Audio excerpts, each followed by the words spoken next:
everyone. How are you? Sorry.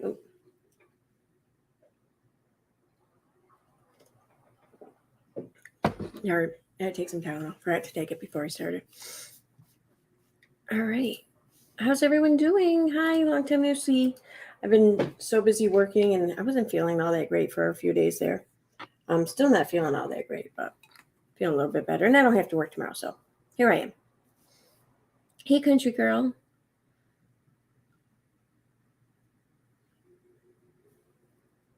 Oh, awesome. Oh, I'm glad to hear it. Thank you for watching some of my older videos. Hey,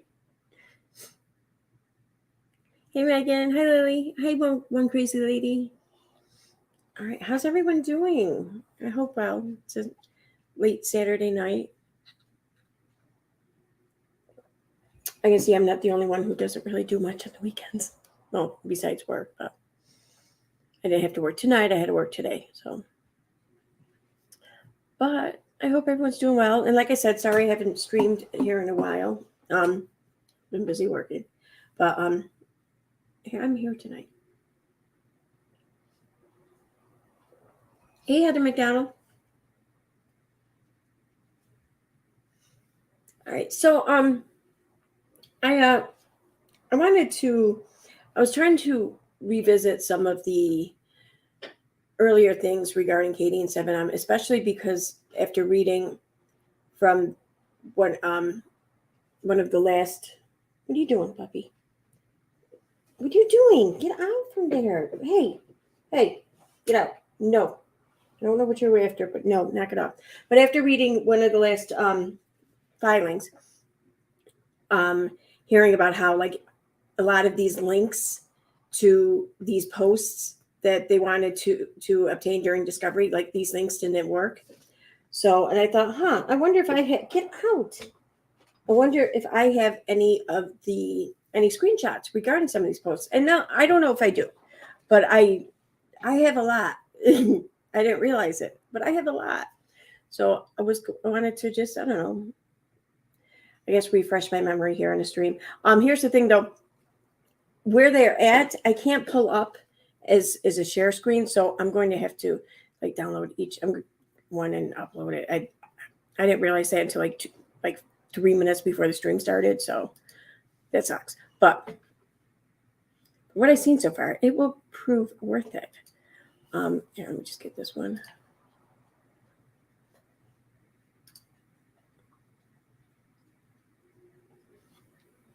What are you doing? Oh my God, dog. She keeps trying to get into stuff over here. Now, I don't have anything on the floor, so I don't know what she keeps going after. Although there is a fly in the house that's pissing her off quite a bit. So she's just walking around like restless, tracking this fly around the house. It's kind of funny. All right. And let me grab this one. And then I'm going to upload them, or I'm going to share screen.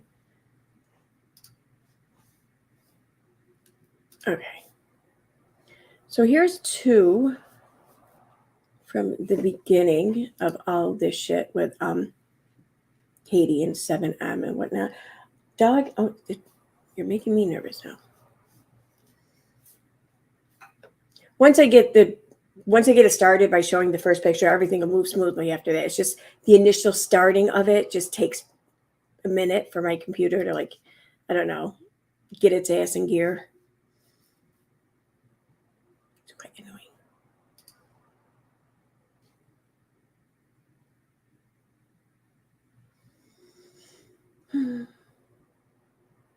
Almost there.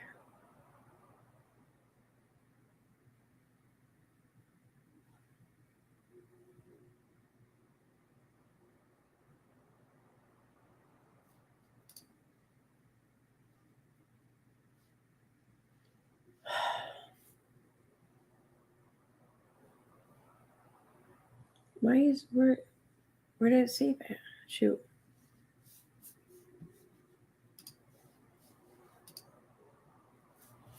I go to save it. Where does it go? Downloads. Okay.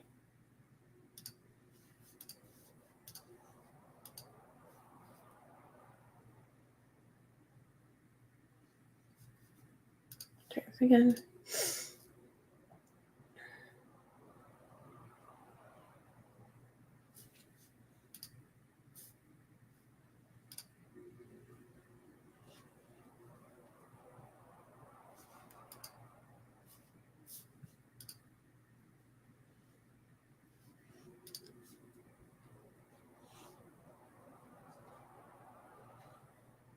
What the fuck? Where is it then?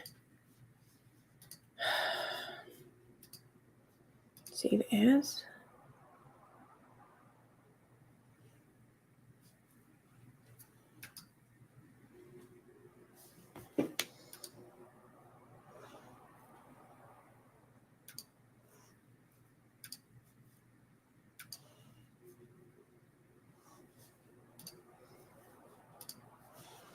All right, just give me a second here. Get out. Go lay down. Enough. Go lay down. Go.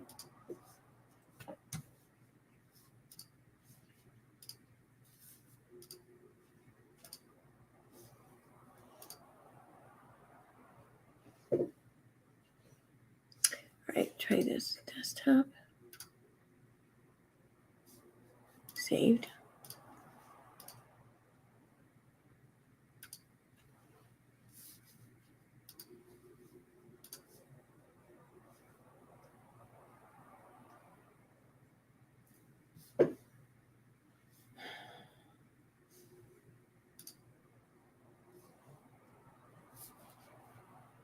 This is weird. I don't know why it's not coming up.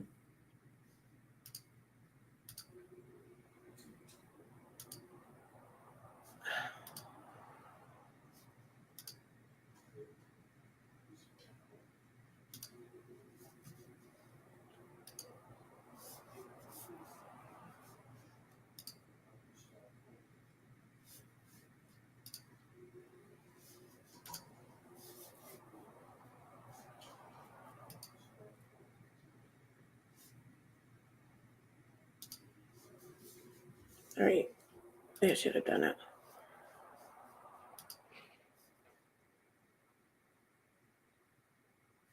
Still showing, only showing from the previous 7 days. I don't know why it's doing that.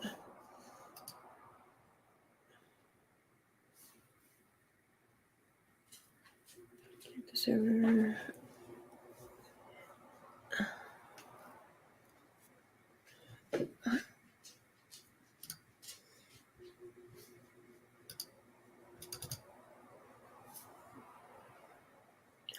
Oh, you know what it is? I think I saved these before. I think that's why.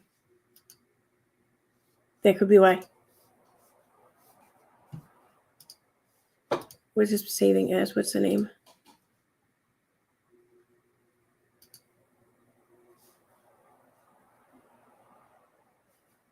All right, put a tag in there under a yellow.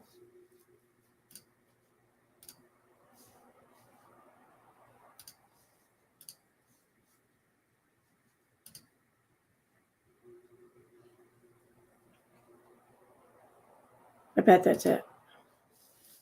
Yep. All right, I got it. I knew I'd figure it out. All right, here we go.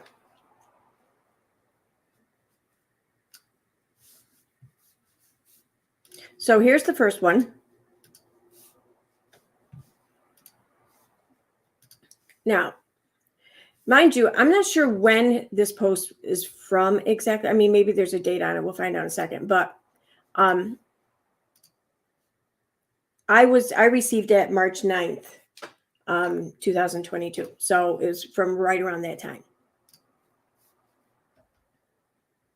And we have report trafficking, National Human Trafficking Hotline. If you or someone you know is in immediate danger, please call 911.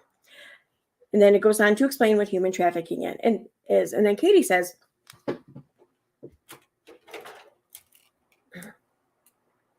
"7 named dancers exhibit numerous signs that they are being trafficked. Please do not be lured by any of these dancers to join their church.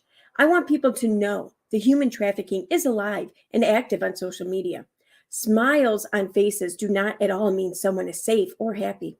Here are the warning signs via the Human Trafficking Hotline. Someone may be experiencing labor trafficking or exploitation if they feel pressured by their employer to stay in a job or situation they want to leave, owe money to an employer or recruiter, or are not being paid what they were promised or are owed, do not have control of their passport or other identity documents, are living and working in isolated conditions, largely cut off from interaction with others or support systems, appear to be monitored by another person when talking or interacting with others, are being threatened by their boss with deportation or other harm. Was that what Miranda was being threatened with? Was deportation? Was it? Are working in dangerous conditions without proper safety gear, training, adequate breaks, or other protections, are living in dangerous, overcrowded, or inhumane conditions provided by an employer. Someone may be experiencing sex trafficking if they want to start participating in commercials. Okay, well, I'm not going to go through all reading all that. I think we know what that means. Stop. No. 1 second.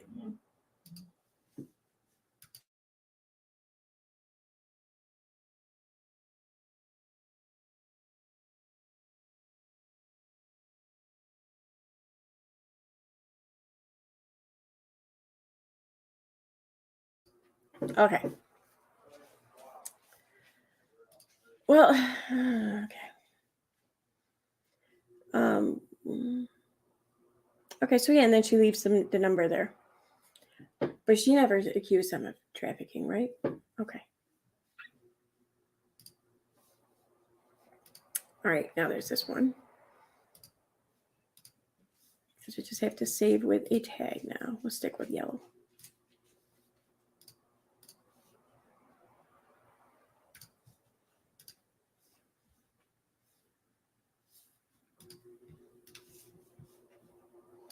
All right, so here's the other one. And this was shared with me on March 11, 2022. And it says, the cult's new account to discredit me. And it's the account that, get out. The Instagram account name is Exposure of Smear Campaign. There are two sides to every story. The first one to speak sounds true until you hear the other side and they set the record straight. Okay, proverb. Okay. Katie says, there are multiple accounts now actively working to discredit not only me, but the Wilking family. Please report any of these accounts you see. Also, this is totally standard normal cult behavior. When I was covering Josh Duggar's trial, a separate Without a Crystal Ball's account popped up. Cults hate being exposed and will do everything to smear whistleblowers and reporters. Scientology calls this practice fair gaming. Ignore, block, delete, and don't waste your time fighting these people. They will not listen and don't care. They only care to distract from the issue at hand. They are still acting like this is about Miranda. Oh my God.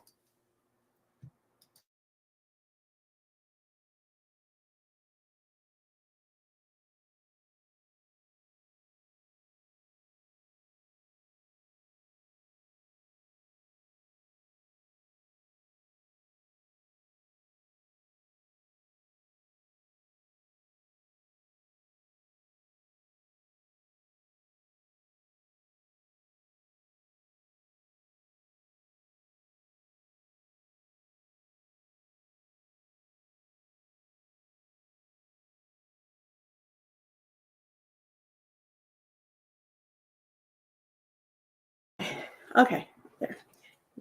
Put her in the other room with Michael.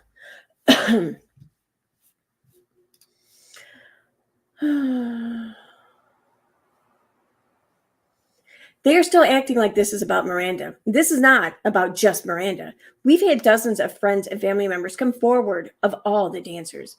It's about a group being brainwashed by a horrific theology and pastor so they can make him money while pushing his agenda. FYI, Robert Shin has associated with huge pastors that are all notorious anti-LGBTQ. Knowing the dance community is filled with LGBTQ, this particular detail is abhorrent. Way to exploit the community there, Katie. Look at all those hashtags. Oh my God. Okay. So there's that.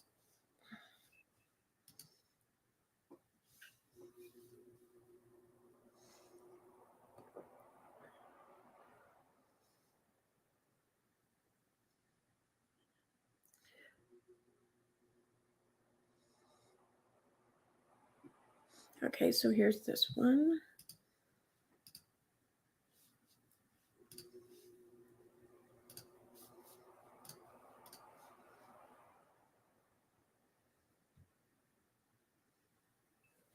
There's one more around here I want to find.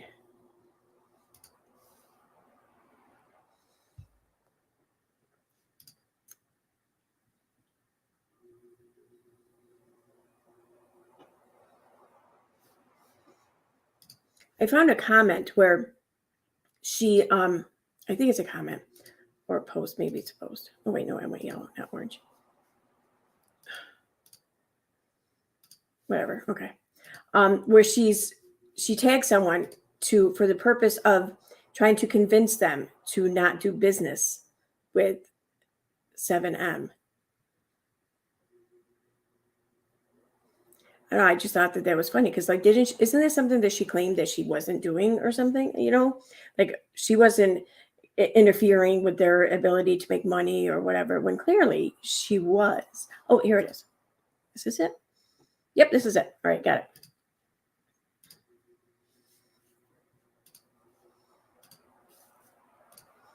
Okay, so I'll bring that one up first. All right, so here now, again, I'm not sure when the date is on this screenshot. I do know it was shared with me on April 1st, 2022. So here, someone says they're tagging Poppin' John SBK 4K Crew TV.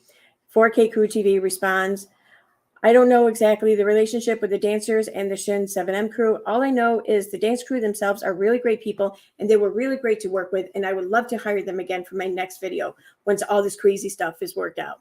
Note that Poppin' John, the Future Kings, and 4K Crew TV have nothing to do with 7M business dealings. We're just dancing and having fun making content for people to enjoy. Thank you for following 4K Crew. To which Katie then says at 4kcrew.tv, please reconsider working with the dancers or 7M. They are not being paid accurately and are in an alleged cult.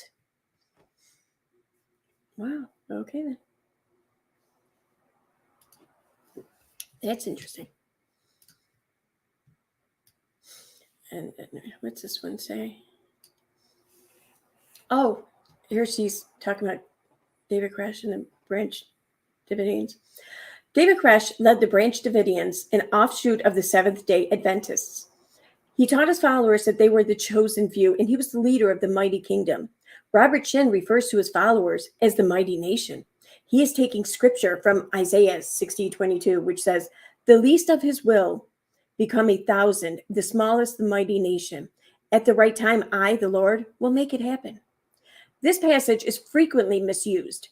Robert seems to have a God complex where he believes he is the leader of the select few that Jesus will take to his new land. This idea that only a select few will be accepted to heaven by Christ is a common tactic used by cult leaders. This is also dangerous. It creates a sense as us against them, evil versus good. Everything that happens that is negative will be justified by the delusional leader to prove that they are the only one that has the truth. His beliefs of separation of followers from family, isolating them through a belief that they are selected by God, is absolutely dangerous and can lead to drastic events like Waco and Jonestown.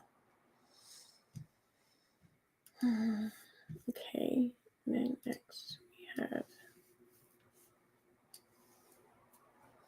Behind the Smear Campaign, and this one was shared with me on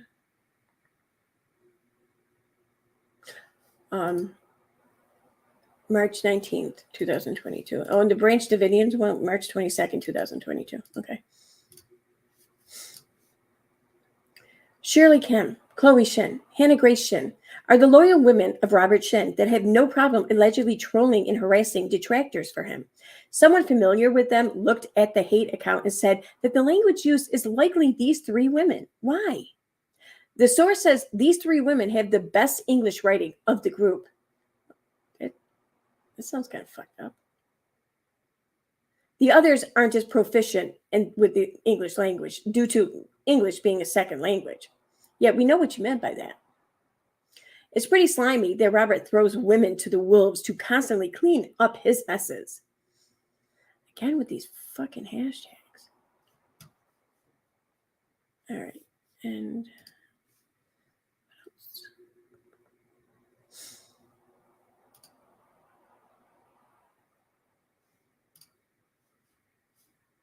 I got some videos here. I don't know what the videos are of though. So I'm gonna hold off on that. I think I might know what they are though.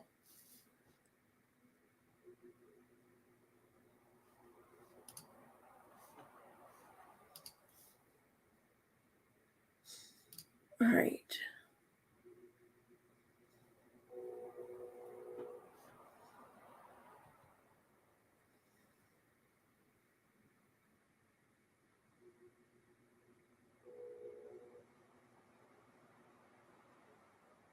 What the hell? Okay, I don't remember this one, but this is from April 5th, 2022. Let me.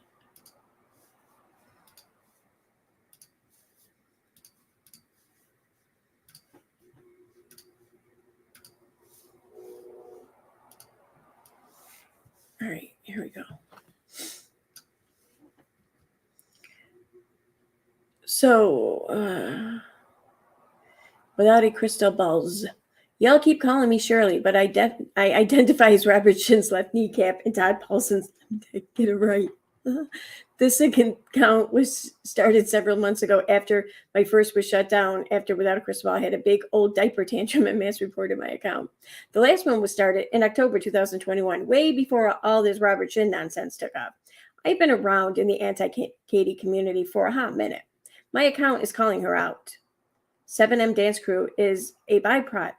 I'm guessing byproduct of the chaos and manic obsession Katie Joy has for whatever topic she's hyper focused on at the moment. When she finally tires of Miranda Derrick, B Dash, and the rest of 7M, my content will shift to whomever she is harassing then. The dancers will always have a safe space here. I will follow them and like and support their content. But my page is not, nor ever will be, an account that posts about them exclusively. Those who follow me know I am the queen of the Without a Crystal Ball cult. Any and all are allowed to join.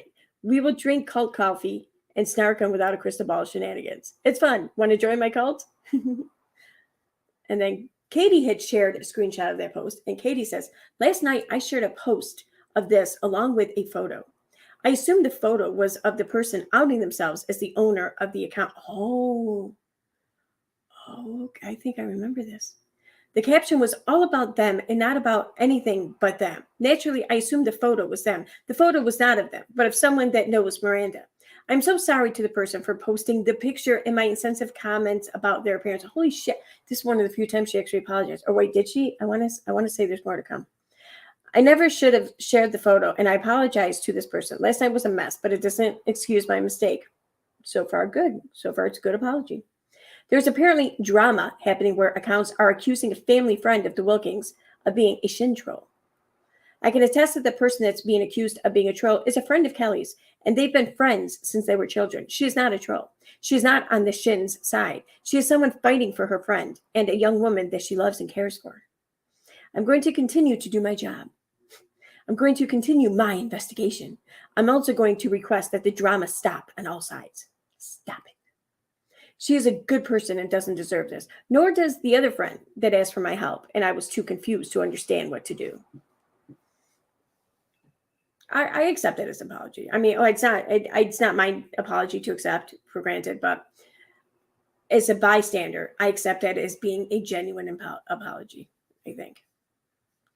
It sounds weird to say, though. Not sure. Okay.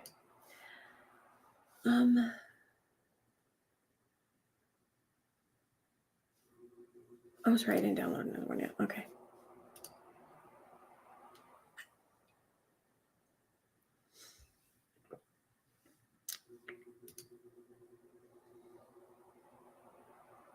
Oh, okay. Here's the post she was apologizing for. I'm not going to share it because, as Katie said, it was a mistake on her part. No need to re-emerge that mistake, I guess, in interest of this person, or on behalf of this person, rather.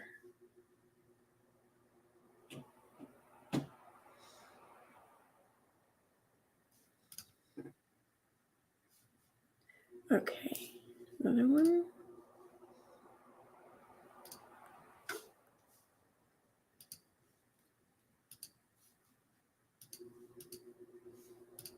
And one more.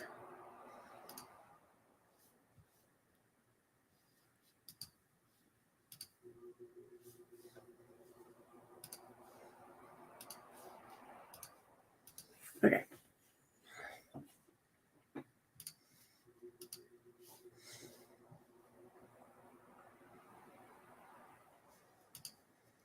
All right, so this one was sent to me on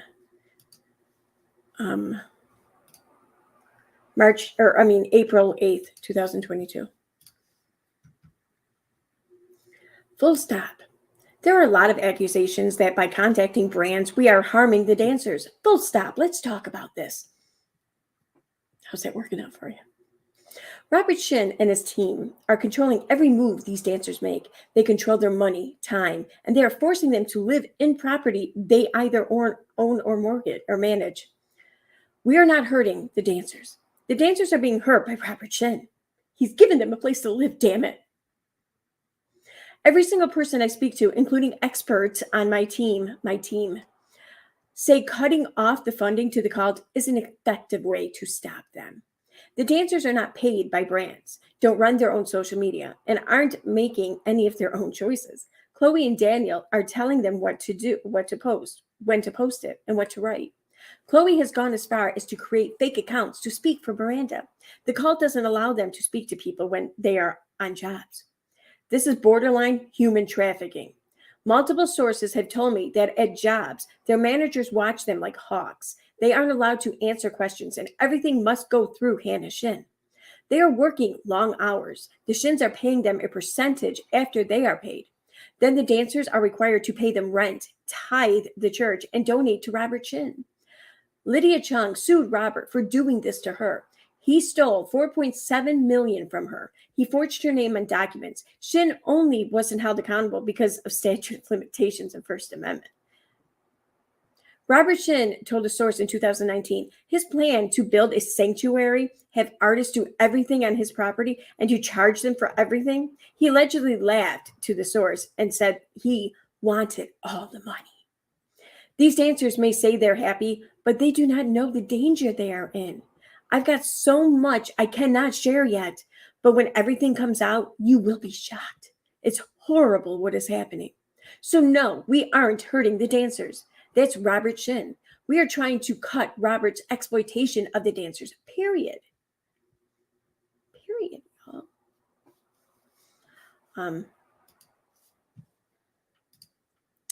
And there's this one, which I received on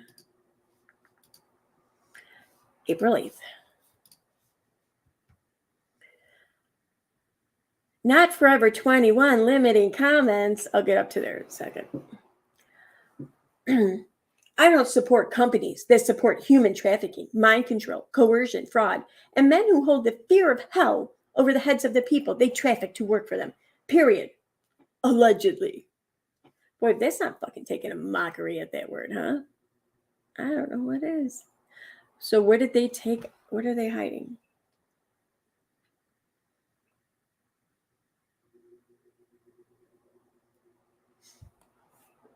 How can you tell that they're hidden? You're not showing the same comments for a comparison. How do you know what was hidden? Do they say hidden comments? Comments on this post have been limited. Is that where you're getting this from? I'm not sure what this means. Okay.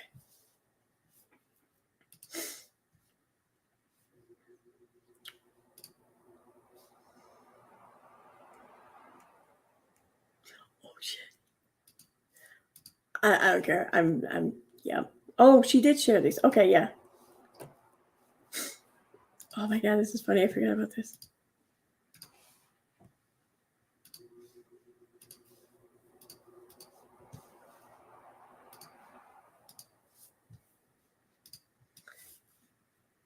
Okay, and this was sent to me on April 8th again. So, Without a Crystal Ball shared an screenshot of Emily D. Baker's post where Emily D. Baker said, KJ talking about ethical rules, laughing emoji. hysterically laughing emoji. Then Katie says, I fight against cults and for victims of abuse. I don't fight other YouTubers and hang out with their haters. I stand by my reporting and will keep fighting. I don't co-sign this. Well, at least she's not calling Emily a bitch anymore. There's that.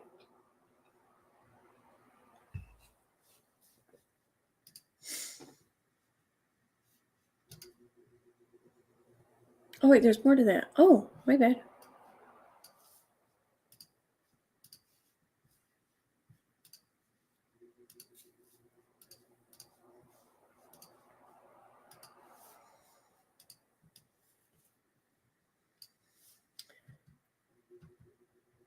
Okay, I don't co-sign this. Emily has laughed and mocked me for years. She covers my lawsuits because she's neutral.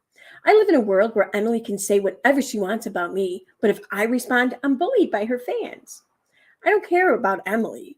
I'm just tired of her bias and obvious dislike for me driving her desire to cover me. Why are you so obsessed with, like, that's how it reads? I'm irrelevant, Emily. I'm not a reality star. She said that as like, I'm not a reality star. Oh, I am. Why bother with me? Don't you have a housewife to talk about? This coming from the bitch who covered Team Mom, okay? You're going to give her shit for covering what? And she's not even covering the housewives. She's covering the lawsuits with the housewives. She's not just talking gossip. But sure, take a dig there. Like, have you even seen your catalog? Have you even seen, like, oh my God, I couldn't think of the word there. It would have been much better had I thought of it in time. All right.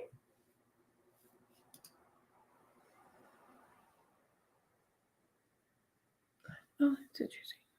No, I'm not getting into that. All right.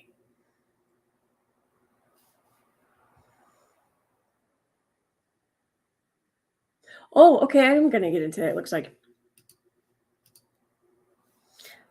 Before I do though, let me check chat because I haven't checked it since I started doing this because I can't really look at chat and do all of this. So let's see. Hey, Sue Elliott. Hi, Claire. Hey, Rapper.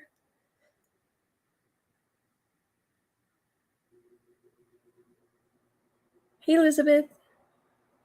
Hey, Triple Threat. Hey, OAH. Animal Lover. All right, I think I'm caught up there. Okay, so.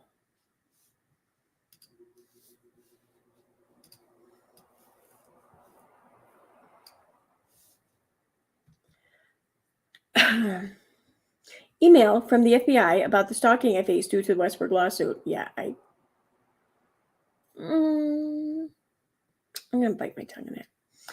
She says, during a 2020, oh wait, when was this sent to me? April 8th, okay. During a 2020 lawsuit filed against me by Tati Westberg, a woman named Natalie Kennett inserted herself into the lawsuit. Now, this is April 2022. Like, why is she even still talking about this right now? Oh, you'll see why. Tati's attorney became convinced by Natalie that I was sending death threats, creating troll accounts, threatening her, threatening others, that Tati's former business partner hired me to smear her, and that I was hacking into her accounts. Not only did I get hundreds of threats, so did Tati's attorney, Emily Baker, Tati, my attorney, and other YouTubers. They all blamed me. After I settled with Tati, her attorneys and my team began working to uncover who was behind the threats. Both Michael Saltz and I received disturbing threats against our children.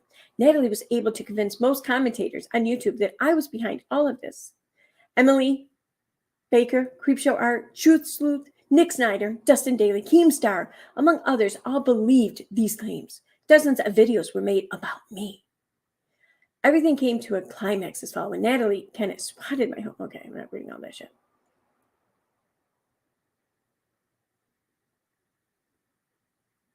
Oh, because Natalie lives in this. Here's her whole reason for talking about this in April 2022. Because Natalie lives in the UK, there's nothing the FBI can do. So if I'm triggered by Emily inserting herself back into my life, this is why. Like, she's insinuating, she's trying to give the impression that Emily brought Natalie along the first time. That's what it sounds like. This is why. She's never apologized to me for getting the story wrong. She was also a victim of Natalie, so I would think she'd understand. Interesting.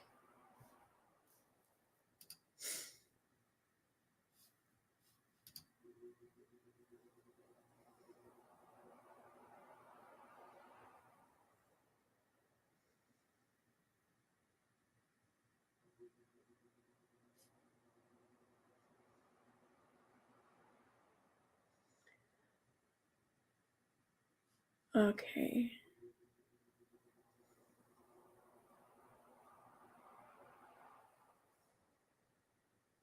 Oh, okay.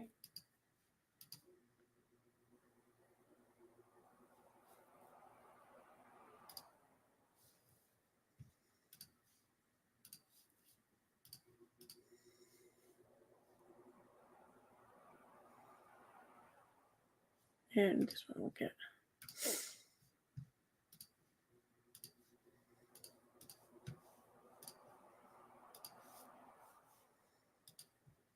So this one was sent to me on April 8th. And it says, in an effort to ensure you are taking all reasonable steps to pursue. Okay, this is about her getting a letter that says don't delete your shit, basically. So she says, I've been reporting on Shekinah Church. 7M said they weren't affiliated with Shekinah. So I got nothing. Got this letter today in the mail. There's no mention of Shekinah Church in the letter. Since I've been reporting on Shekinah, I don't know how a project on 7M is tied. In a statement put out by 7M, they stated that Shekinah and 7M are not affiliated. My project is about Shekinah Church. Oh, no, it's not. You've been talking nonstop about 7M. Oh my God. Also, communications with 7M, that's you.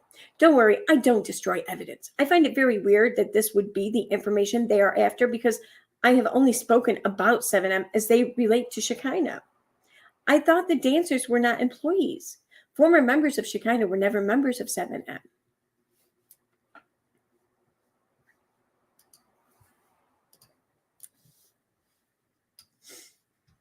This one I received probably on the 8th also. Yep, April 8th. Weekday worship. We just don't know enough. Hate aliens and other. Okay. Katie says, another email sent by Hannah Grace Shin to Shekinah church members a few years ago. Such an interesting way to get to greet members by calling them aliens. Robert Shin is really very interested in knowing our sources and the production company working on a project. I just thought I'd share that there are probably a dozen production companies considering developing a show about Shekinah. There are also multiple major publications that are investigating Shekinah Church. Robert will have to reach deep into those pockets if he wants the story to go away. Without a crystal ball does not own the story, and we cannot speak to what other production companies have investigated. But trying to silence one person, one reporter, won't stop the train. We won't be silenced. Whatever.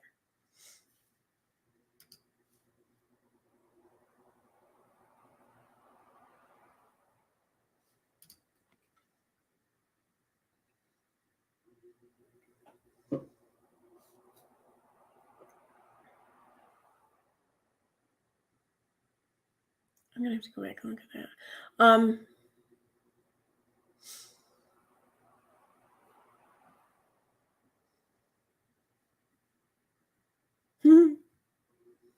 All right, let's see. Go up here. Here we go. What's this?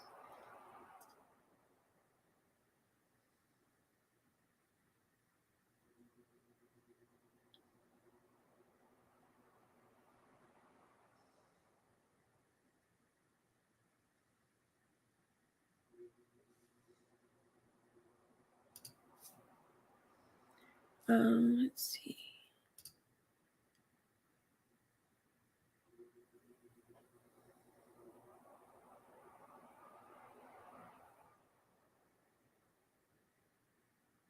What is okay? Oh, that must be from the Long Hoax group. Okay.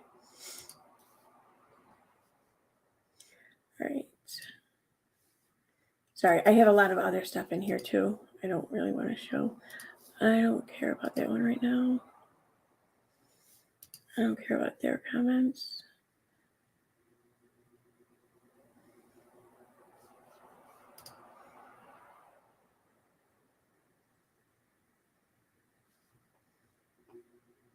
Oh, okay, here we go.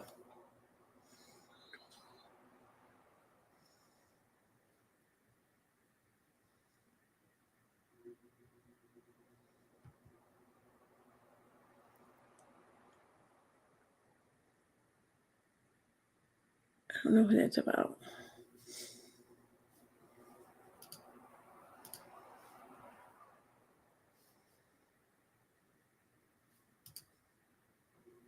Okay. Oh no, I don't want to read that either. Sorry, I don't want to. Apparently there's a lot of comments here, people like ragging on her. I don't want to, like, it's shit that doesn't. It's not important. But okay. All right, now I'm in August. There's not gonna be anything here. All right, so those are screenshots I have. There's also some videos here though too. Um.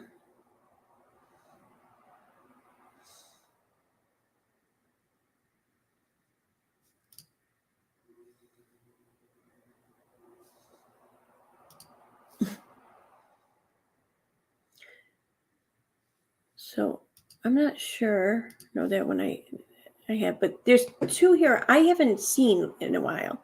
So I'm not sure if these are ones that are known to be out there or not. Because she deletes her shit.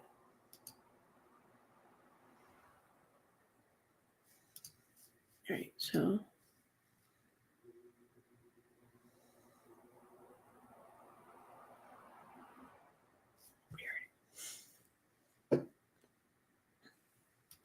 okay, I don't know if I'm gonna be able to share that though. I think I have to download it. So I'm gonna take a second and download this. It'll only take a second. Okay.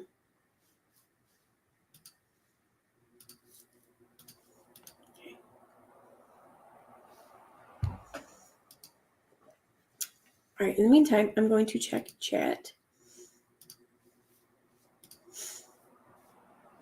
Hi, Joanne.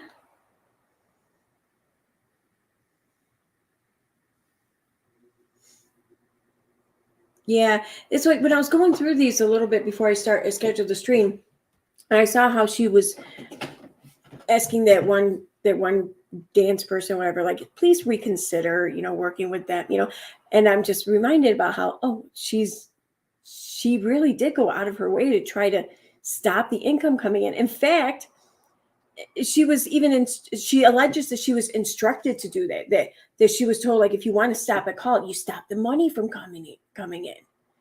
And that's what she was doing. That was her entire intent, because she wanted to put a stop to what she deemed with her, huge experience in all things cult related or human behavior related, whatever, by studying, the Spanish language. She deemed that this was a cult, and a dangerous one, and that one that needed to be stopped at all costs, basically. So, yeah, I thought that was crazy.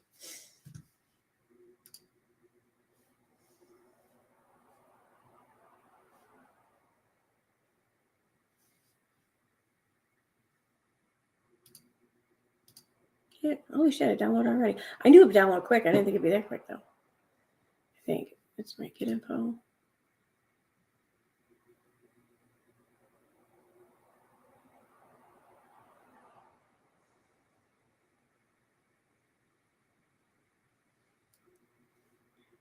Yep, 8:13. Okay.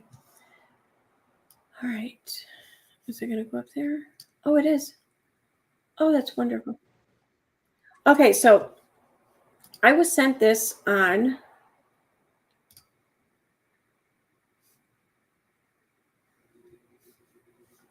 April 2nd, 2022. And what I was told with this was she went live, ended that live, and is live again. Here's the first live for you.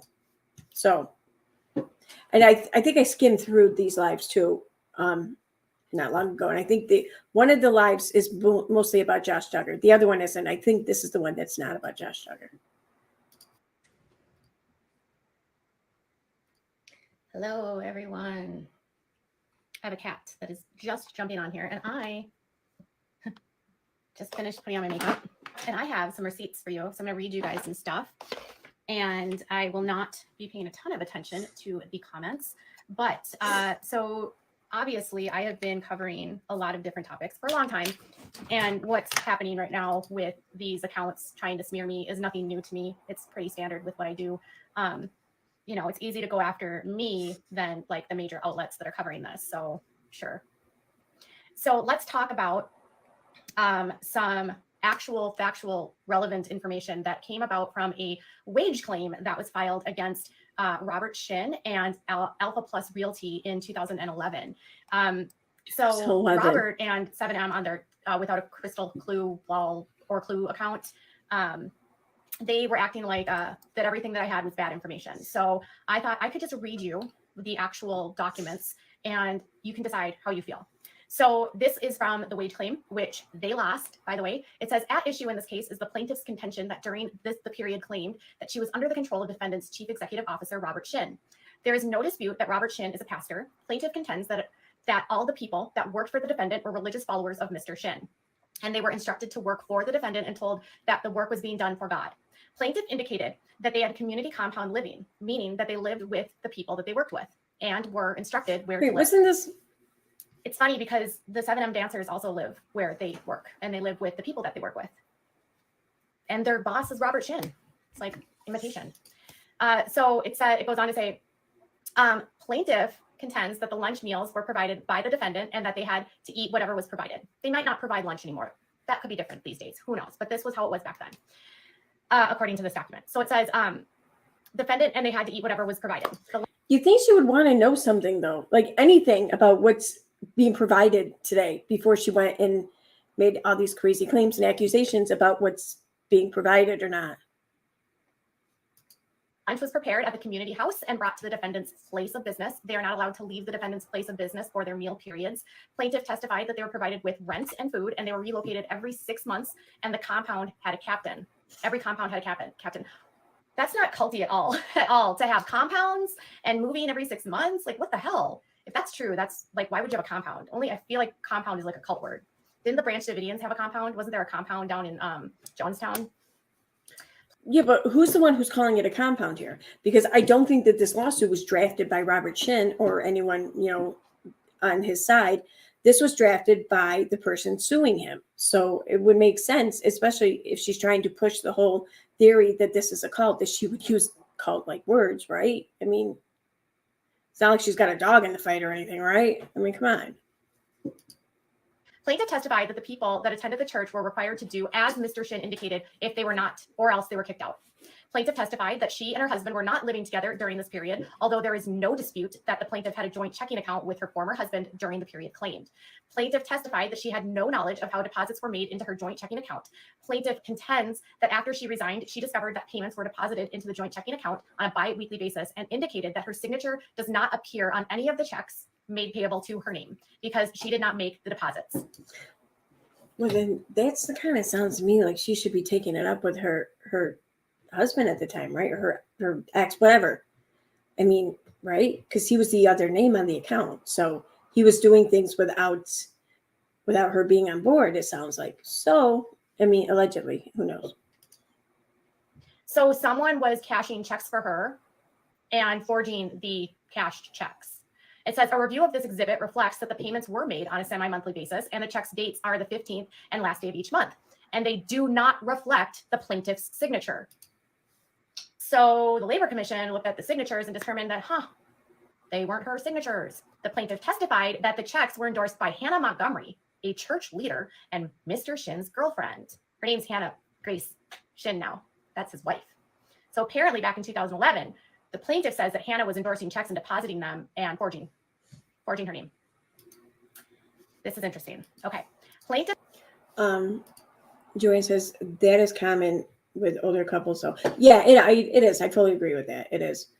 Regardless, though, I mean, if I forget the lady's name here, Lydia was it? I think who's the lawsuit and who she's reading it from.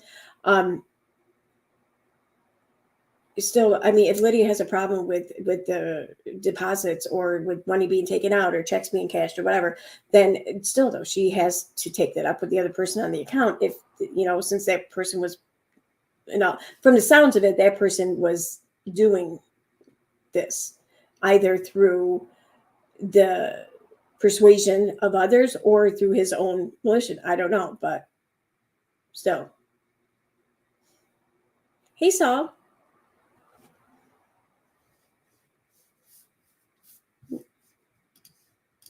Plaintiff testified that she and her husband were not allowed to withdraw funds or manage their checking accounts. Plaintiff testified that she was provided with a weekly allowance of $30 in cash. $30 in cash. She got an allowance of $30. Who can live on $30 a week?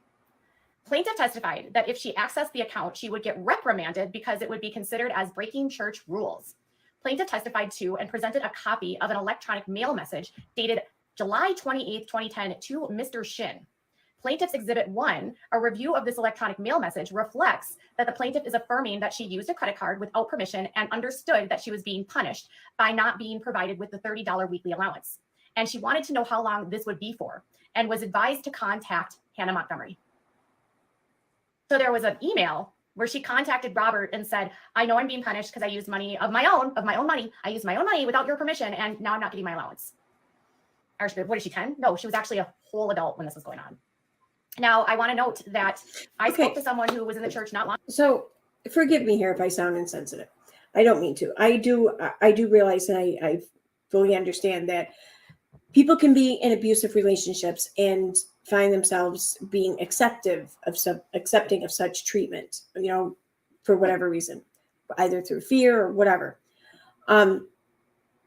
This was not a romantic relationship, though, from what I understand. And not that it can't happen outside of romantic relationships. It can. Okay, fine. But still, I can't help but to ask the question, if she had an issue with this at the time, why didn't she just leave? And I get it. People can be just so beaten down or so brainwashed or so pressured or whatever that they don't feel like they can.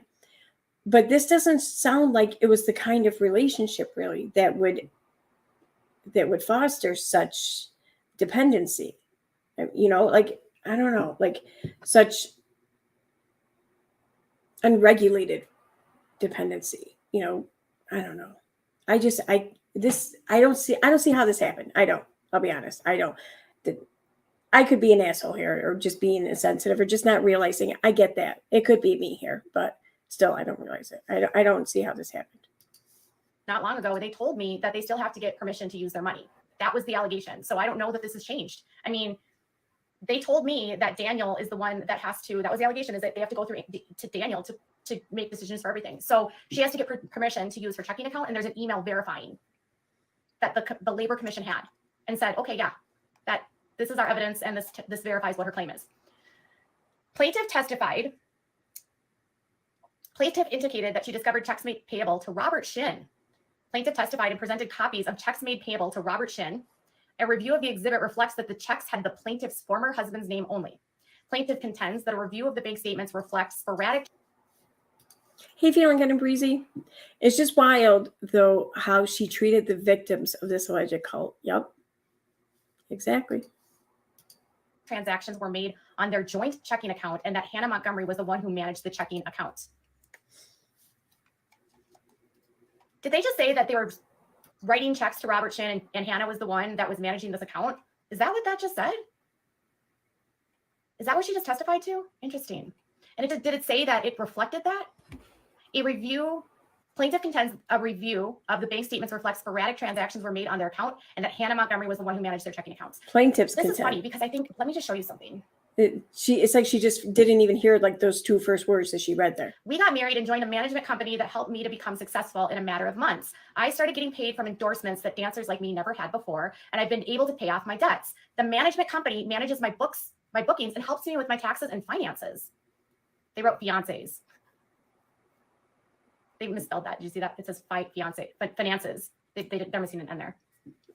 And then James also said, the company is not a religious nonprofit organization, but a secular for-profit company run by people who have faith in God. It is their job to manage and control our bookings and our schedules. It's Yeah. not a manager's job to control your life or your finances, your bookings, or your schedules. In fact, a manager is not a booking agent. An agent is actually the one that does the bookings. Okay. Managers are there to like guide you and help make. What did I say there? Okay. It is their job to manage / control our bookings, our schedules. Where she reads booking and schedules and she interprets that to mean like controlling their whole lives, all their finances and everything. Now, don't get me wrong, maybe they do like automatically take their percentage out of whatever it is they get paid for their bookings or whatever. Maybe that's like their control or whatever that they're asserting here. But I mean, but even still though, there's a lot of people in, especially in the entertainment industry, where they have like accountants of sorts, whatever, that help manage their money. I mean, for example, Paris Hilton, like way back, like around the Simple Lifetime or whatever, when the sex tape got out and everything. Like the reason why all of her shit was in the hands of like reporters and websites and everything was because whatever company it was that was in handling her finances, they missed a payment on her storage locker, so her shit was like auctioned off or sold off, and that's how all that shit got out. I mean, it's not unheard of that people have like these finance companies or whatever the case may be managing their finances.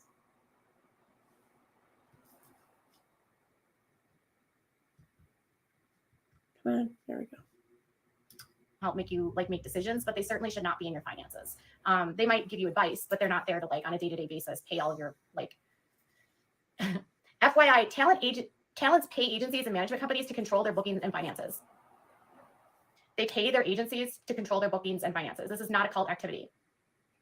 This is also not how B-Dash talks. And secular is a big word at the church, I guess. But yeah, managers are not financial planners. I have a legal team that manages my business, and they for sure are not in my finances. They also are not managing bookings. They're not doing any of that. They sometimes give me advice on certain situations, but I don't have to take the advice because that's the beauty of it. They work for me, not the other way around. It's like, anyways. It's like what? Plaintiff testified that on April 7th, 2011, she left because she felt that her life was being threatened. Interesting. That's really sad. Now, Mr. Shin testified, and I just want to note here. What is up They're with not those calling him Dr. faces? Shin. What is up with those faces? What the hell? Wait a second. He's Mr. Shin because he's not a licensed doctor. You can still call yourself a doctor if you have like, this is not a cult activity. This is also not how B-Dash talks. And secular is a plaintiff testified that on April 7th, 2011, she left because she felt that her life was being threatened. Interesting. That's really sad. Now, Mr. Shin testified, and I just wanted to note here, they're not calling him Dr. Shin. He's Mr. Shin because he's not a licensed doctor. You can still call yourself a doctor if you have like a PhD and you have a doctorate, but medical doctors, it's a little bit different because if you are claiming to be a doctor and you're not licensed to be a doctor, you can't claim to be a doctor. It's like actually illegal.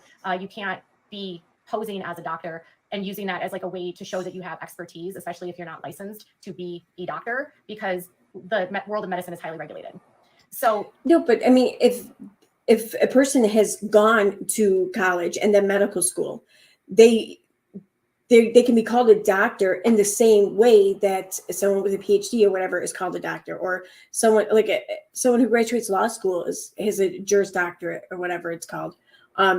It's in that same way. No, they cannot then go around and use MD at the end of their name. No, because that stands for medical doctor. That means that they're working in that capacity, not that they have just a diploma of sorts. I mean, doctor by itself, though, he can call himself. He could say that he has a degree, but he is not licensed. Okay.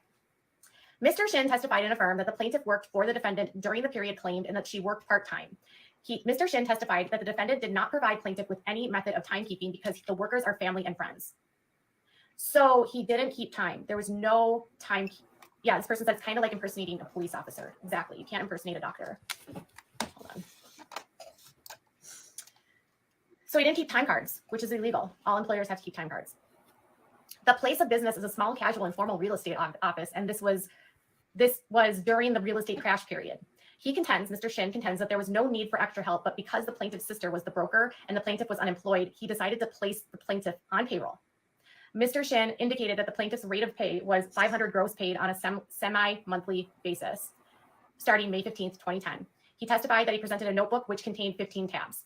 And then they have that in the exhibits. But they said that this exhibit reflects incomplete itemized deduction statements. It does not include the number of hours worked per pay period and does not reflect the rate of pay. Mr. Shin testified that he was not at the defendant's place of business on a daily basis, although it is his belief that the plaintiff worked 5 to 6 hours a day as plaintiff pursued other interests. Mr. Shin contends that plaintiff. Joanne brings up a good point. What about retired doctors? Exactly. I mean, they're still considered a doctor, but no, if they surrendered their medical license or they didn't renew their medical license, then no, they cannot work as a medical doctor. But yeah, they could still be called doctor. Yeah, you're right. Talent agencies generally take about 30%. And I didn't know that. Okay. I knew that there was a percentage. I didn't know what it was though.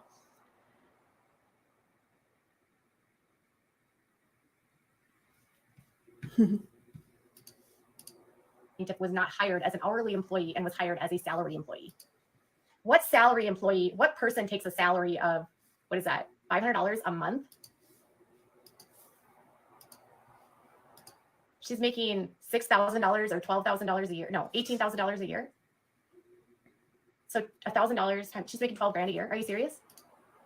Is that what they're telling her that she made? Who gets a salaried position at 12 grand? I've never heard of that. That's like less than minimum wage. Yeah, $1,000 a month. No one gets a salary at 12 grand a year. Okay. Then he says that Mr. Shin contends that the plaintiff's paychecks were handed to her former husband. He testified that essentially the plaintiff was paid. He testified that he has had many businesses and production companies, and the plaintiff and her former husband did not make enough to cover their expenses. Doesn't this sound like, you know how they bring people over from parts of Asia to do sex work and then they tell the workers, you haven't paid off the amount that you owe us, and so we're just going to keep everything? Sounds kind of similar in that he's paying her, but then saying, well, you're not really covering all of your expenses, so I'm not going to pay you. And paying your husband is essentially paying you. That doesn't make any sense. Okay, Mr. Shin testified that during the period claim, plaintiff was provided with a nice home and had access to a car. Plaintiff did not have a car because her car had broken down. Mr. Shin testified and affirmed that he received funds from the plaintiff's former husband as an honor the man of God gift. So he was an honor the man of God gift. So he admits that he took gifts from his employees to honor the man of God. Didn't he just say in a statement from 7M that they were separate organizations? But then his employees from this side are also giving gifts to him as a man of God. And he says, Mr. Shin testified that all. Did 7M exist in 2011? Like when this lawsuit was from? She did say 2011, right? I'm just curious because she's talking about the dancers' representation. Well, the dancers are represented by 7M. I'm not so sure that 7M existed back in 2011. So I mean, I don't know why she's making these comparisons. I mean, it sounds like this Lydia person was working for the church or working for her faith or her faith community in some way, whatever. It doesn't sound like she was working for 7M. So all members had knowledge of how members were helping each other out. So one thing that she found out was that they were using some of her money to make payments on other people's accounts. So she was paying off other people's. The document I believe she's reading is because she said in the beginning of this video that this was from 2011, and she's reading from, I think it's testimony or whatever, from the lawsuit Lydia, I think it was Lydia Chung, was that her name? Had filed against Robert Shin for like lost wages or unpaid wages or something like that. Again, back in 2011.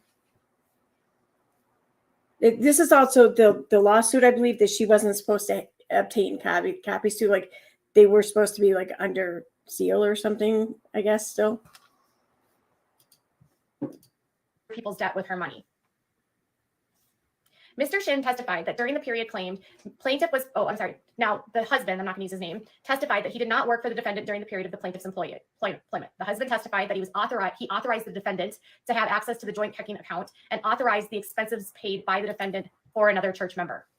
So her husband gave access to their joint banking account and allowed them to use the money to pay off debts of other members. You allowed him to have access. Why would you give your employer access to your checking account? And why would you be paying off other people's debts? That's just weird. The husband testified that he and the plaintiff had an ATM card for their joint checking account, and that he had at one time took care of the things, although he also maintained a separate account for himself. So she had a bank account that had her name on it that she had no access to, it sounds like, because he paid for everything, and then the defendants were paying for everything and using her account as their own. That's really weird for your employer to have access to your bank accounts. And this is what was alleged by Lydia. The husband testified that he participated in sharing community needs, meaning that he contributed funds to meet the needs of his friends. The husband contends that he also received assistance in the form of, example, the use of a car and a meal. So her claim, they said, was $14,656 plus 48 hours of overtime at $12 an hour in the sum of $576 for a total of $15,232, less the amount received, which was $75.68. They had a balance due to her of $76.64. And they were able to determine this by going into her bank records. The plaintiff testified that the church paid her rent. Defendant's Exhibit A, tab 10, contains a copy of the rental lease agreements signed by the plaintiff and her former husband. A review of these documents reflect that the plaintiff and her husband signed the lease agreement, and the monthly lease was $2,400. Defendant's Exhibit A, tab 14, contains copies of checks written. I'm going to skip through this a little bit because I don't feel like listening to the whole lawsuit, really. I mean, where. Or are they independent individual talents? Okay, here we go. They also said that they're independent talent that control their own resumes and their own careers, which completely contradicts what you would have a manager for. If you are an independent talent, which they are, theoretically, why would you then need a management group to manage your life and then say that you're not managing their lives, but then BDASH says that they are only a month ago? And why would you have a management company that does nothing then for you? So if you are a manager, you're saying that you only get paid on the bookings. So you're admitting that you're doing bookings for them, but you're not a licensed talent agent, is what I'm hearing. Now, technically, you could do that in the state of California, although it's really not recommended. And managers can theoretically get in trouble legally if they book for their clients. Talents are supposed to have a licensed talent agent to manage their bookings, and a manager is there to manage like the daily aspects of their lives. But a manager is not there to manage bookings generally. And a manager does not generally take a huge percentage. Now, they said it's their right as a manager to take 10 to 20%. And a manager could take that much if that's what they wanted. But then they're also claiming today that they don't have any control of what they're doing. So then what are you actually getting paid for? That's my question. The dancers pay more in the IRS than you make in a year. I still want to know how you know this. Do you have hackers that are in my phone? And are you currently looking at my taxes? Because my income is actually not public, and you have no idea what I pay to the IRS or what I make in a year. But then they also said the average amount of time they work for 7M is 0 to 5 hours a week, depending on the jobs lined up. But then they also said that they don't work for 7M and 2 seconds ago. So let me show you the whole statement. They said they worked 0 hours yesterday and 0 hours today, except for Kylie, who teaches private dance classes because she loves working with kids, which is outside of 7M. The average amount of time that they worked for 7M is 0 to 5 hours a week, depending on the jobs lined up. The rest of the time, they are free to nap, socialize, create content, work out, and live their best lives. It's not monitored or dictated by anyone, and those hours certainly are not paid by 7M. They are individual talents that it's up to them to build their skills and resume on their own. And they are not employees, and we don't monitor their breaks, their lunches, or trips to the restroom, for crying out loud. Okay, you said that they worked for you 0 to 5 hours, but then you also said they're not your employees. So what is the truth? Are they working for you 0 to 5 hours a week, or are they not your employees? And are you their manager, or are they independent individual talents that control their own lives and dictate their skills and resumes on their own? So a manager is generally the one that will have like the relationships with like the press. They're usually the ones that will have relationships with the brands to help with brand deals. They can get you they can get you those relationships, but then the agent is the one that books those. So they also will get you set up in groups that might help you with acting classes, or they might recommend that you do acting classes. Managers are not employers. Yes, in the real world, that's true, Lynn. And it says I mean, in the real world. So, would that be in any world? let's see. If a job comes in, then the performers are paid. Okay. But I want to ask them a question. Are you making money on their social media? Are you getting paid on their Reels plays? And are you making money on their TikTok plays? Are you taking 10 to 20% off the plays that they get off of social media? You're telling me you only make money if they get a booking? I highly doubt that, being that Isaiah is the one that's filming all this content that you're putting out. Why would Isaiah be filming the content they're putting on their social media? And why would Daniel be producing the content that's put out on social media if you weren't getting paid for it? Are they just working for free? Are Isaiah and Daniel not getting paid? Make this make sense. I mean, if you can answer that question, I would like to know why is Isaiah filming all of their videos for them? Why is Daniel producing all of their videos for them? Why is the editing being done and the placement clearly being done by Isaiah? Why are all the videos put out at the exact same time? Why are the accounts clearly being managed by the management and not the individuals? So you're only making money on bookings, but then you're also making money on their social media. So you're not, again, makes sense. That makes sense to me. Is it just me? I mean, these people are trying to market themselves. They're not just their dancing, but I think just their personhood, you know? So it makes sense that they would have someone controlling this or making decisions with the social media and everything, because to help avoid any mistakes. I mean, to help avoid much of the same things, you know, that Katie has done through the years on her social medias. You know, perhaps she could have benefited from this over the years, but I don't know. They just make sense to me, considering what it is they're hoping to accomplish through these avenues. It says they get to take a commission, are allowed to take a commission between 10 to 20% on average for their services. I'm confused again what your services are, because earlier you said you don't dictate their time. You aren't booking for them. You said that you're not helping them build their resumes, and you are also not, you know, if they make content, you're not helping with that, even though you are helping them with that because Isaiah and Daniel are part of 7M. So I'm just confused again on how this is actually working. And these are the questions. There's no logical answer, at least that I can find. They're making more money than I make in a year. That's probably not true, if I'm going to be honest. They have no idea what I make. And I've been at this longer than several of these answers are, so I'm sure that that's not true. But again, it's irrelevant. What does what I make have to do with them? And everything is above ground and legal. They set up the Wilking Sisters 2 page. They're running the Without a Crystal Ball or Clue page. They're running the Miranda Supporters page. They're running a lot of accounts. And I'll show you something. In the span of like 20 minutes,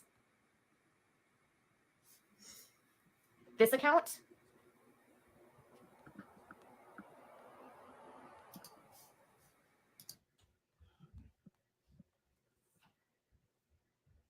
hold on, where did it go?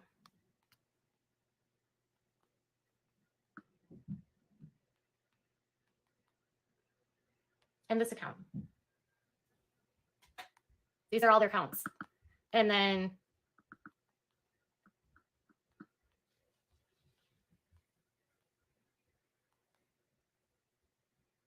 there was a Russian account. This account. So you have time to create all of this stuff.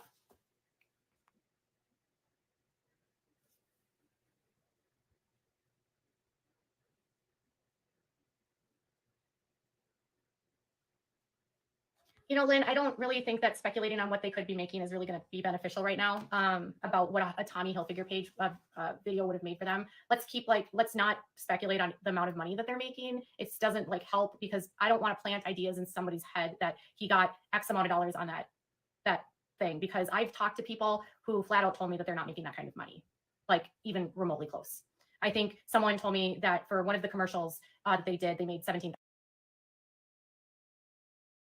I think what she means to say is, let's not talk about the kind of money that they could have been making off of these ads, because, you know, that I don't want it to go on record that they're not making that because of me now. I feel like that's how that should have been said. 17,000. So this idea that they made 500,000 for a commercial, no way, not even close. They would never pay that kind of money for that kind of, no. So do we also want to ask questions about the fake comments, what appear to be bot accounts? And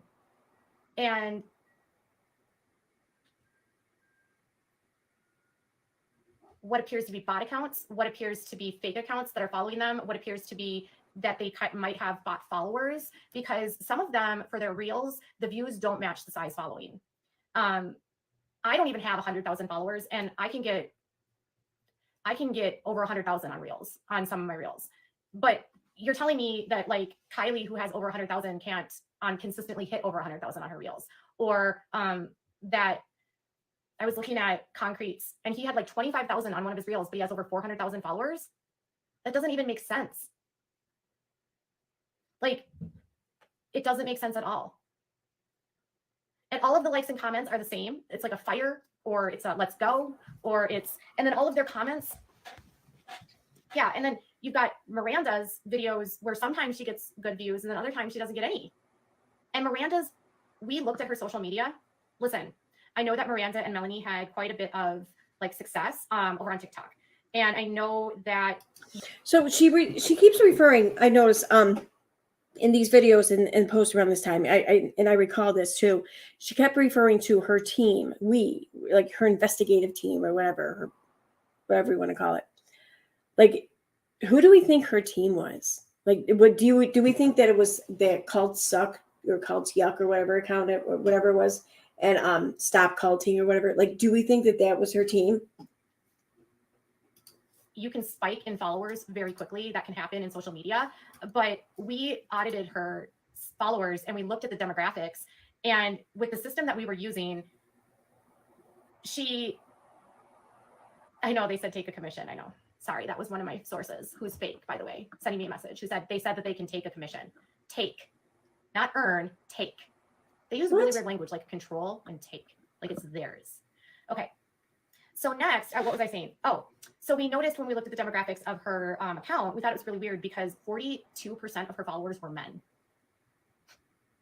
I don't know if you know anything about the dance world, and I don't know if you know anything about 42% followers, but the only kind of ladies that have 42% of men following them are not Miranda.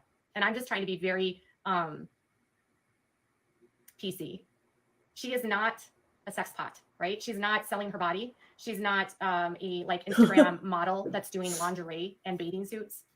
She is not a playmate or a centerfold. No, but she is incredibly sexy. I mean, and she looks amazing when she dances. What guy's not gonna? I mean, I think a lot of guys would actually enjoy watching that. I mean, like, do not like think about it. And all the women listening or who hear this, think about whether or not you're any man you've been with or whatever has ever enjoyed like watching like Dancing with the Stars or some shit. I mean, like a lot of guys enjoy watching that shit. I mean, I think it's kind of fucked up though that she just pretty much said that Miranda wasn't sexy here. I mean, wow. 42% of her followers are men, and they're from another country. So like what, like England? I mean, what the fuck does that mean? There's a lot of countries here. I don't know what she's alluding to there. Actually buy followers. I don't know if that's what's happening. But then we also looked at some dancers that are very sexy and very seductive, and they're very beautiful, and not Miranda is gorgeous, by the way. But we looked at some of the dancers that were, I would say, more in line with the types of IG followers that or that had like the physique of, say, a woman that's doing more of the Instagram modeling, right? And even that. In other words, has a boob job. That's what she's getting at right there. I mean, let's be honest. That's what she's getting at. That model, even that dancer, only had 18% of men following. So even like the prettiest and they had a huge following, bigger than Miranda's, and only 18% were men. The kind of people that are watching dance videos are not men. It's a highly female-dominated demographic. Mostly women are watching dance videos, not men. Which is why, if you noticed, the men's accounts do very well. Why? Women love to watch men dance, right? The dance industry and the dance audience is primarily female. I don't know why you keep saying the number of viewers. Oh, share this live. Yeah, if you want to share this live. Now, your numbers don't have to skyrocket to have bot followers. Like there's legitimate spikes and they did go viral. And so I would expect that some of that was organic. What I don't think is organic is that 42% of her audience is male from other countries. So your engagement should be a percentage of what's going on your Instagram, right? So there are some of my content that I don't get the best engagement. And this content, for truth, like some of the posts do really well and others don't, but I'm not caring about. The one thing I find very ironic in all of this is their accounts all exist to gain followers and to gain clout because they're influencers and they're dancers, and that is the world that they live in. So they want followers, they want the money that comes with the followers because you get better deals, you get advertising, you get revenue. But then my account hasn't grown. So then wouldn't that make sense then that they had social media managers to help them achieve that? I mean, at all, maybe a couple thousand. I don't make money actually putting a post on my Instagram. Like writing out something and posting it as a post makes me $0. And I've made 3 YouTube videos. I have spent probably more on records than I've made on the story. Because to me, this is more than just money. If I cared about money, I certainly wouldn't be covering this story. But they care about money. They care about followers. And so anyone that speaks and reports is somehow wanting what they want.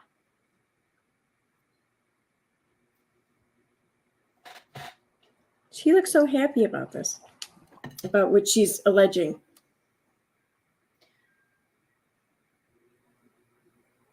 Okay, so in regards to what more is there to come out, I'm sure more will follow. I have a bucket of information that I can share at any given time. And a lot of people want more people to come forward and say things. And I posted the message from Angela, which is B-Dash's ex-wife, and I've shared this part, sources around Daniel. I can't force anyone to go on the record until they're ready, and I won't. And I refuse to manipulate anyone. Like these are real people, these are real families, and these are real families that are ripped apart. And they have for a long time felt very like nobody cared.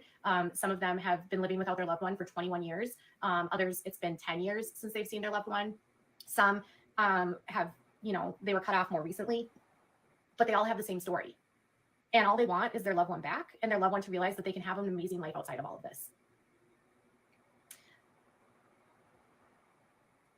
So they've claimed the court cases are old and irrelevant. Well, the wage claim one I would say is not irrelevant because it was actually found in the favor of the plaintiff, and they proved beyond a preponderance through a preponderance of evidence the claims that they made. Okay, but I mean, was the person who sued, were they working for 7M? I mean, that's what makes it relevant. They were working for another organization or whatever. Sure, Robert Shin maybe was running it, but I mean, was he though? Because she testified that it was Hannah doing this shit or whatever. That not that it was so much Robert. So I mean, yeah, this sounds like it's not fucking relevant, really.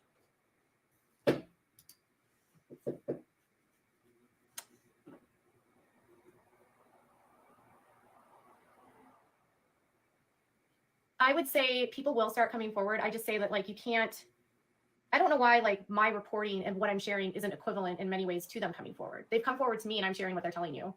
Eventually they might get to a space where they feel comfortable sharing, but they also have to remember that they fear retaliation and they don't know what could happen if they spoke out.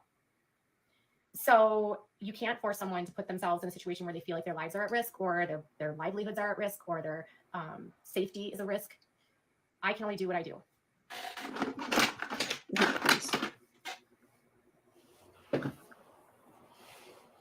I'm not going to speculate. All I've said is they're afraid of retaliation.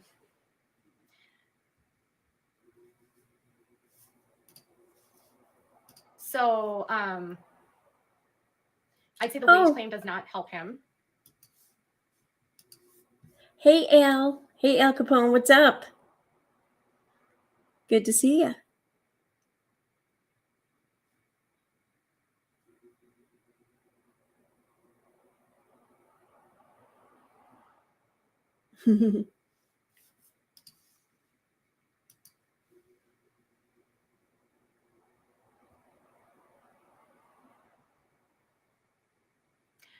How do you think I got a hold of some of the information I got a hold of? Do you think I just picked this up out of the sky and knew exactly where to look to find it? No. I have sources that are helping me. That's how it works. So when I tell you sources, which every outlet uses. People Magazine uses sources all the time. New York Times uses sources.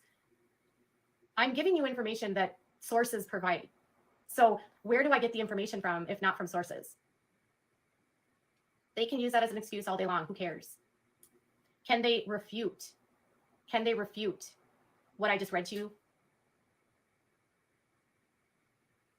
They'll say it's 10 years old, right? Well, how is it different than what's going on today? Anonymous sources exist in these situations all the time. Did you watch the NXIVM, any of the NXIVM coverage? Do you know how many victims in that case never came forward or were hidden on camera? Or their identities were never known to the wider public of the victims? It's every victim's right to remain anonymous, and it's not Oh my God, this was supposed to be her NXIVM, wasn't it? Oh. our place to say that they have to come forward. Specifically, in a case like this, I just want to put this out here, is that if something were to happen and there was criminal charges, and I'm not saying that there are, okay? But if there was criminal charges that ever came up in this case, and it happened to be someone that came forward, then their protection as a victim isn't guaranteed anymore. So if someone is a victim and wants to file a police report, it would be better for them not to come forward. Does that make sense? Because the social media world, you know, the police, when they're conducting their investigations, and the FBI, when they're conducting their investigations, they don't care what the public thinks. They care about the facts. Bullshit. No, they care about the both, but they're going to go with the facts, no doubt. But they care what the public thinks.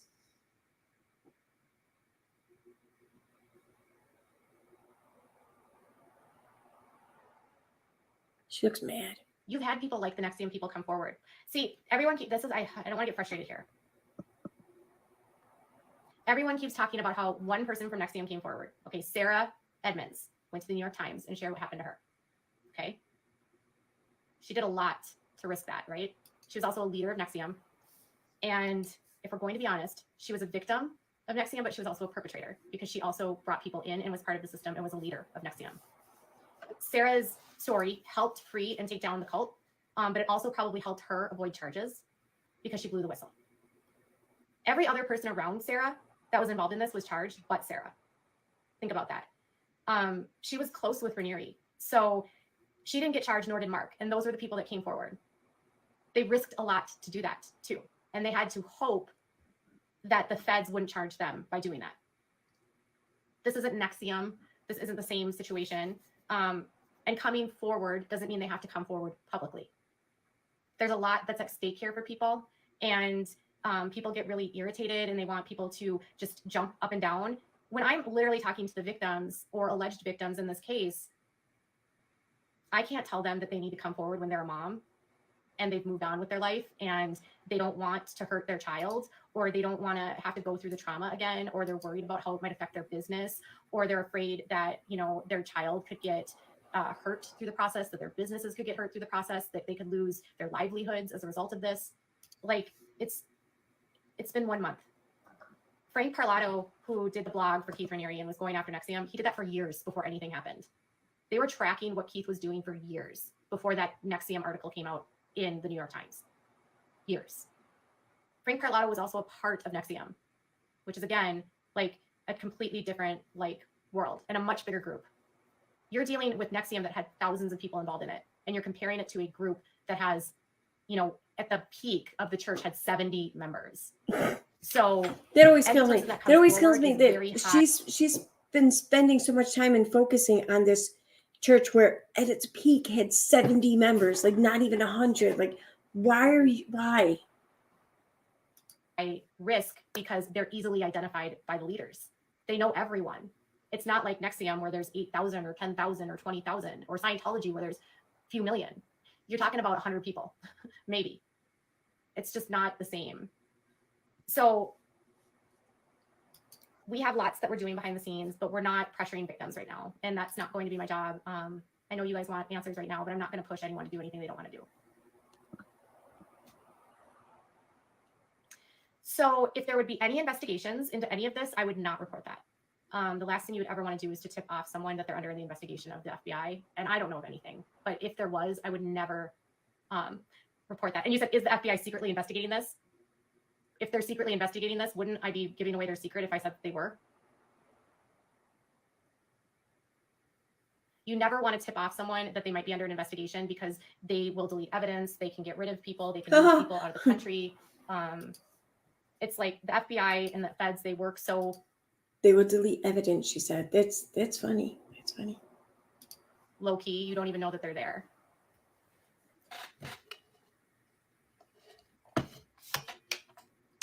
I worked with the FBI for something that happened to me with a stalker from the UK, and the people that were involved had no clue what was going on, and I never said anything publicly. Oh my God. Never. She talked about nonstop. Yeah, and Tony Ortega has been reporting on Scientology for over a decade. I have been reporting on the IBLP for like 4 years, and thus far, Jim Bob Duggar and any of his friends, none of them have been arrested. Only Josh. The IBLP still exists. The Duggar kids are still trapped in the cult, so that doesn't stop me from reporting on it, though. Plot twist: B Dash is in the FBI. No.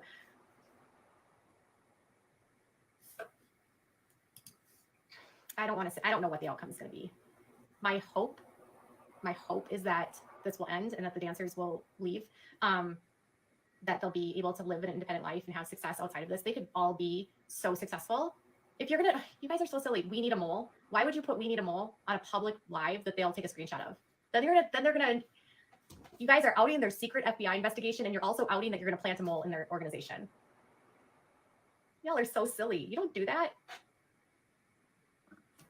Could anyone infiltrate? See, why would you say that, Papa? You wouldn't want to announce that.